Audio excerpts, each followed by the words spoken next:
அண்மைச் செய்தி.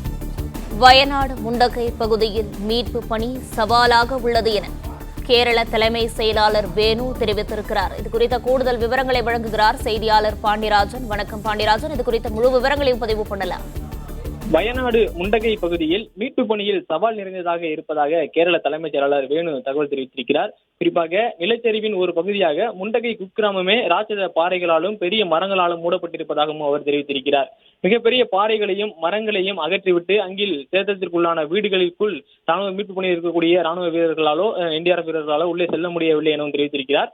பாறைகளையும் மரங்களையும் அகற்ற கனரக இயந்திரங்களை கொண்டு வருவதற்கான சாத்தியக்கூறு தற்போது வரைக்கும் இல்லை என்றால் முண்டகை பகுதியிற்கான அந்த சாலை போக்குவரத்து என்பது முற்றிலுமாக துண்டிக்கப்பட்டிருந்தது. தற்காலிக சிறு சிறு பாலங்கள் அமைத்து அங்கே இருப்பதற்கான அந்த இணைப்பு ஏற்படுத்தப்பட்டு மக்கள் மீட்பு பணியில் செய்யக்கூடிய பணியிலும் ராணுவ வீரர்கள் ஈடுபட்டு வருகின்றனர். தற்போது ராணுவத்தினர் முண்டகைக்கு ஒரு வலுவான ஒரு பாலத்தை, இந்த வெயிலி பாலம் என்று சொல்லக்கூடிய ஒரு வலுவான பாலத்தை அமைக்கும் பணியில் ஈடுபட்டிருக்கிறார்கள். அந்த பாலம் நிறைவடைந்ததன் பிறகுதான் கனரக இயந்திரங்கள் மூலமாக முண்டகை பகுதியில் மீட்பு பணியை தொடர முடியும் என்கின்ற அந்த தகவலையும் கேரள தலைமைச் செயலாளர் வேணு தெரிவித்திருக்கிறார்.